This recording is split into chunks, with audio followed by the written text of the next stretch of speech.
And in order to do that, I'll just pick up a few words that you have already heard, and it's like this. And then Jesus turns to Simon and says, very simple, very easy to remember, Simon, do you see this woman? Simon, do you see this woman? Now you might wonder, what is so special about this? Well, that's precisely what we are trying to understand.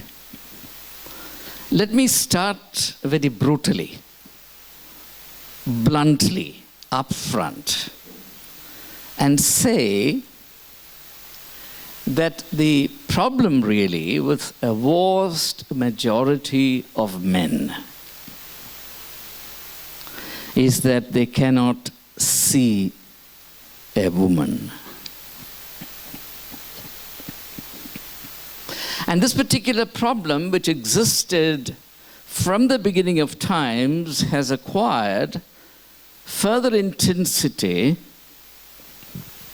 over a period of time and got culturally sharpened, so that by the time the question comes down to us, having traveled some 2,000 years, it really begins to explode within the cauldron of culture.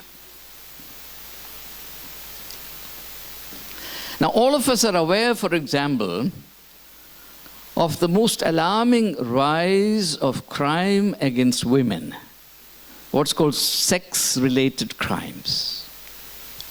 In the city of Delhi, in the last 5 years, sex-related crimes have registered a 3-fold increase. And this is just not confined to metropolitan cities, it is all over the place. And particularly, sexual atrocities on girl children are being reported from the most civilized of cities. And oftentimes we sit and wonder why these things are happening. Now, if you look at the National Crime Bureau records, to take just one example, in the city of Bangalore, 50% of the women killed are killed in their bedrooms. One might even say that a woman is safer on the streets than in the bedroom. I can give you all kinds of statistics. It's not necessary because we all read newspapers. We are living in the same world. But the problem is that we have got so attuned to these things. There is a film of familiarity covering these things, preventing us from understanding and responding to the gravity of these atrocities. We simply take it for granted. And it's precisely this that as an academic community we need to shake off. We need to get up, wake up from our sleep, respond to realities, and have the courage also to tell our own stories of pain, of hurt. Now, the heart of the problem is that today, when a man looks at a woman, he does not see a woman. He sees an object. Now, there's all kinds of cultural dimensions to it. For example, the advertising industry plays a major role in, to use a Marxian term, thinging women, turning women into things, objects of display. And by and large, the problem with the materialistic consumerist culture is that it renders us blind to the mystery of things. When we look at nature, for example, nature is only a quarry. It's a passive object to which we are free to do whatever we want. But that was not our culture. There was a beautiful relationship between man and nature, human beings and nature. And relationships are by definition reciprocal. Nature responds to us. Nature used to respond to us. And when that relationship got disturbed, it became unilateral, and every form of unilateral action is violent, unjust, destructive.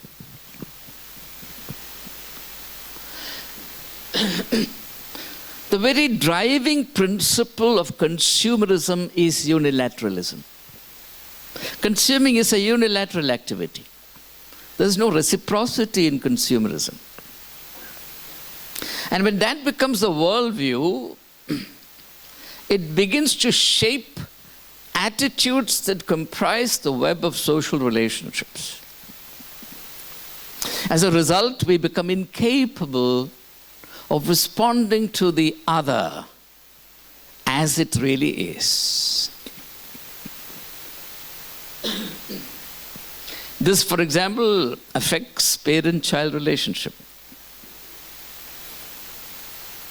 In many cases that I know, parents are seen by children, particularly teenage children, as ATMs.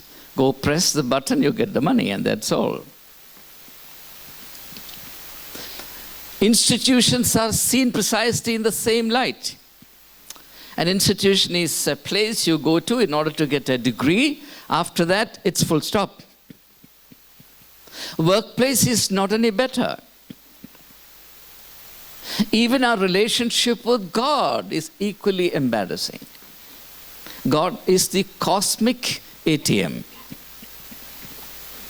No matter what you look at and wherever we turn, the pattern is the same, which is pure, naked, aggressive unilateralism.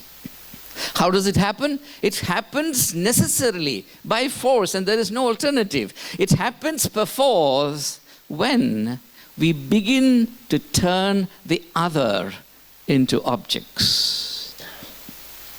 And we are not aware of these things because the problem in growing up within a culture is that we get conditioned within that culture, and therefore we are not able to recognize and react to the inhumanities, the depravities, the degradation that is written into that culture. Now, there was a time, for example, when a man looked at a woman very differently. Let me give you an example. One of my favorite authors among novelists is the Polish novelist who, of course, adopted English as his language, Joseph Korzeniowski Konrad. Konrad describes a woman in this manner, a man's response to a woman, and that's why it's so relevant. He says a woman is like a temple in which some mysterious rites are in progress. And the man is a bystander, standing far at the gate, only wondering what's going on. It's an attitude of wonder, it's an attitude of mystery, it's an attitude of worship. After all, you look at the entire literary traditions. It's one continuous celebration of the female principle. Now let's come back to this episode and look at this man. It's actually the problem of the man.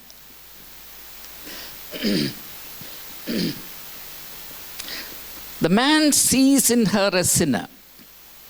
In fact, traditionally, this has been the problem. Society's attitude to women has always been negative. The woman is seen as a seductress, the woman a tempter, or in some contexts seen as only physically attractive but not endowed with intellectual talents.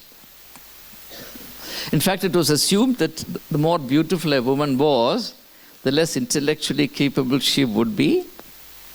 Or we had the idea, for example, that, to use very non-felicitous sociological terms, what's called the kitchen garden view of the woman. In other words, a woman is there to give birth to children.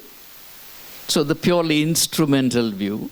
We've had all kinds of things. But in the midst of it all, there was a very powerful tradition of celebrating the mystery, the glory, and the wonder of a woman. What has happened to that tradition? So therefore, when we participate in the process of education, there's one fundamental question that all of us have to face and not dodge. The question is this: how do I see? What do I see? Now, man-woman relationship, you would know that the college decided to go co-educational and became co-educational only in 1975. There was a time long ago when we were co-educational that was discontinued and the college became an all-male college, and then the lost tradition was retrieved in 1975. Now, we did so against tremendous opposition from male chauvinists, for the reason that we believed and still believe that promoting healthy man-woman relationship must be an integral part of the educational enterprise. And I'm proud to say that in this college that has been obtained. This is the insignia of life on campus, that women are respected, cherished. Though people who know nothing about the college may say whatever they want, no person, I dare say, within this community would ever look at a woman without respect. This is my absolute faith. Otherwise, we will not be St. Stephen's College. Now, let's look at this man. What is the problem with this man? The problem with this man is that he's not a man. Now, culturally, the definition of the male has always been a problem. We have our own notions about what constitutes manly activities. The macho image, as we say in some context. Who is a man after all? There's a muscular definition of man. There's a power definition of man. There's a patriarchal definition of man. There is a professional definition of man. There was a time, for example, when the man went out to hunt. The woman stayed at home and cooked and raised children. And even today, barring in certain societies, warfare is associated mainly with men. It's now changing. Technology will change that. So, every culture has its idea of what it takes to be a man.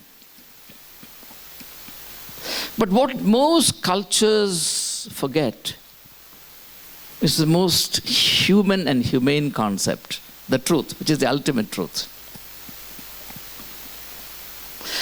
That to be a man, you must have the heart of a mother. A man without the heart of a mother is a fragment of a man. And all fragments will become demonic. Because sanity, compassion, love, a culture of caring, all these come from the fullness of our being. One of the reasons why values have wilted and withered away is that men or women, we are not growing towards completeness. The universal, unchangeable principle is this: if you stay a fragment, you're an aberration, and the expressions of aberration can never be whole or holistic. They will be cruel, and they will only caricature you as a human being. So the problem with this man was that, seen through his eyes, this was not a woman, she was only a sinner. Now, for example, you may have a neighbor. If your inner life is not proper, you will see in your neighbor only an enemy, or at least a nuisance. You'll never see your neighbor as the other expression of yourself. Whereas intrinsic to the Indian culture, the Indian spiritual worldview was that between you and me, there is really no discontinuity. It's modern culture that has infused this tension of the other as a threat, which is a form of negativity. All this issues from the question of who am I? So the problem really is not with the woman. The man is quick to find fault with the woman. The problem is really with himself. That is why Jesus says, Simon, do you see this woman? Can you see a woman? My dear friends, the problem is far greater than you think it is. If through education we can enable men to see women as women, there will be a moral, spiritual revolution in this country. But unfortunately, education, particularly higher education, bypasses all these responsibilities and limits itself to the soulless activity of simply warehousing information. So that an educated person is only seen as a repository of some knowledge and skills without any concern as to how he will use his knowledge and skills.